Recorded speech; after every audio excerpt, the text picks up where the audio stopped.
today we're having a conversation with somebody that I've known for a few years. Someone knows over Patreon. Yeah. Early days. Yeah. Early Oh talent. my gosh. Oh, I'm just finding out about this, by the Really? way. I did not know you Really? know each other. We didn't hook up. No, I believe Chill, you. no. chill.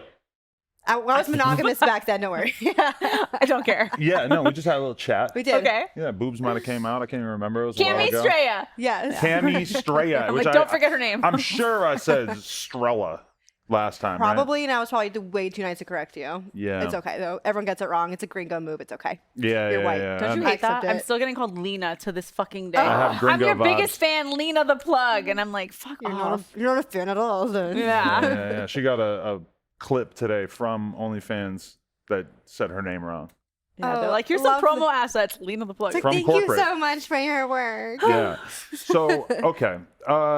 If I remember correctly, you weren't shooting mainstream or anything like that. No, so much has changed since obviously Adam and I last talked and met. So shooting studio mainstream porn is a lot more of a newer thing as of this year. Like this past July, we're in 2023 now. So July 2023 is when I shot my first scenes for Brazzers. And what made you want to take the leap? It was scary. It's a huge jump, right? To always consider yourself an indie independent creator, like almost like I'm sure like a music artist, like, oh, I don't have to have anyone to be signed to be successful. And I think a lot of independent creators on OnlyFans have this sort of like pride of like, oh, I don't want to sell out. But like, what are you selling out to and for? So it took me a long time. And I also was still in a monogamous relationship at the time. I'm still with that partner now, actually. It's a very interesting story. Okay. So for a while, it was just my partner and I shooting boy-girl together, and I was shooting with other girls as well. Did he have his own OnlyFans, or is it just Yes, with, yeah. okay. His OnlyFans is like, or was like primarily solo content. So we Got kind it. of have our own little presences.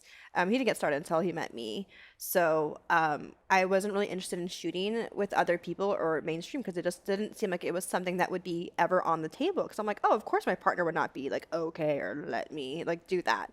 Well, it fast forward a few months later, or I guess like a year and a half. I forgot how long it's been, but It's been a minute. It's been a minute. I could look up the YouTube clip, but the Patreon might have came out a while It before was like that. it's got to be like a year and a half at least, I think. But Okay. through some like obviously conversations with my partner, I decided to just start shooting with other people. And that was kind of a more recent thing as of earlier this year. I shot some scenes with Johnny Sins, with my friend Girthmaster, and a few others, Flesh Mechanic. Girthmaster. I don't think I've actually ran into this guy yet, Have but you seen his dick? it's a hell of a name. And he is, hey, he makes white boys look good. I don't know how he got that He's like thing 10 like that. feet tall, and it's like massive. It is That's a massive. big dick, yeah. Yeah, so he was actually my first ever boy girl. So I went from like my boyfriend who was a like, normal like person into like this massive cock. And I'm like, oh, okay. A Girthmaster. Couldn't be a nicer guy, truly. He was such a great lad. But I started shooting with other people. And my partner started expanding his brand to working with other people, with other girls, and other like people, talent in the industry. He's a POV creator. So we kind of just started like creating our own separate brands. And that's where I was like, you know what, let me just start shooting mainstream. Like let's move to LA so I can be closer to, the studios and to mainstream studio work. And I just shot my first few scenes a few months ago for Brazzers, and it was a great time. Have they come out yet? Yeah, one of them did. It was with Violet Myers and Ricky Johnson. Oh, and you and Violet would look so good together. Yes, like she is yummy. Yeah, She's so yummy. Very hot. So was the motivation to do studio porn more to like explore and you were curious about it, or was it like the promotional aspect? It was more of promotional aspect, right? Because if people don't know, the pay isn't necessarily that great for a studio scene. It's a 10, 12, 14 hours sometimes a day. Especially if you're a girl who's used to making X amount of dollars per month on OnlyFans. It's like kinda pennies. It's like, yeah. oh, But I it is guess I'll good. just do It's this good for promo, right? Yes, but I consider myself, I'm a lifer in this industry. So in order to cement myself in the adult industry, I'm like, I think this is the next logical move. I feel like I've capped where I can, with OnlyFans, with doing everything independently. Now I want to promote and anchor myself in the industry by going kind of mass media in a way. How do you know you're a lifer? What told you that you're going to do this forever? I mean, I've been doing this 6-7 years now, but I also just cannot. The creativity is really what drives me on a daily basis. I wake up, I'm like, even if I know I will not always be in front of the camera. I will always be involved in this industry to some capacity. Like there's Okay. no like denying that. See, I don't know. that's just interesting It's to me just because like I feel like I've met a lot of girls in the industry who maybe gave off vibes like they were going to be lifers, but then they met the right guy, or they just, I don't know, something happened in their career and they just kind of dipped out. You don't think that there's any happens. chance of that happening? Well, my partner and I grew in this kind of industry together a bit. Like I Yeah. was already involved, and then he kind of grew into it. So he didn't know any. He's an artist, like a oil painter. So he learned photography, videography, and he's basically my exclusive like media person at this point. So he kind of grew into that, and now he videos for other people. He videos my content with other people. Like he does everything, and our relationship dynamic really shifted because we started to like stop. We stopped seeing actually sex as like strictly this like emotional only thing. It is at the end of the day a business, right? So on camera sex, obviously, I'm sure you know, very different than off camera sex.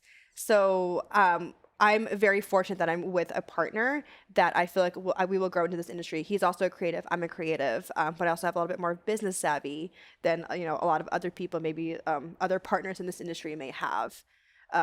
We want to expand eventually to having maybe our own studio someday. We're not sure what direction in terms of like creativity, but it's always going to be within the industry for sure. Interesting. So what was it like between you and your boyfriend coming to that decision, and how'd you get over some humps in the road? It's not smooth, right? Yeah, no, it's no relationship is easy, right? So I think what was very beneficial and helpful for us in the beginning, it didn't really quite happen until AVN of this year. We met a lot of really great friends, Naked Bakers. They've been around for quite a while. Their brand is primarily like casual nudity, and they have a naked cooking show, but they are what we call lifestylers. So they were kind of in the lifestyle before they started doing any sort of content or porn. AKA swinger parties and the like. Yeah, exactly. So if you know lifestylers, it could be swingers, it could be people that are into kinky lifestyle, or people that are into or have alternative relationship dynamics off camera. So their obviously dynamic was primarily off camera, and then they kind of started this industry and business. So a lot of our friend group now, which are friends that we met at AVN, are all lifestylers. They're always kind of like, and some of them were kind of questioning their relationship dynamics. So I started hosting a lot of trips here, both within the US and overseas. Not necessarily collab trips. I don't call them content trips. They're just trips full of creators and creatives that are in the adult industry and in various capacities. Some people are big on Pornhub, some people are big on other platforms besides OnlyFans. So it just depends. But they're all kind of open to exploring different dynamics. My intention with these trips was not to create content. It was to create an environment that was safe for exploring.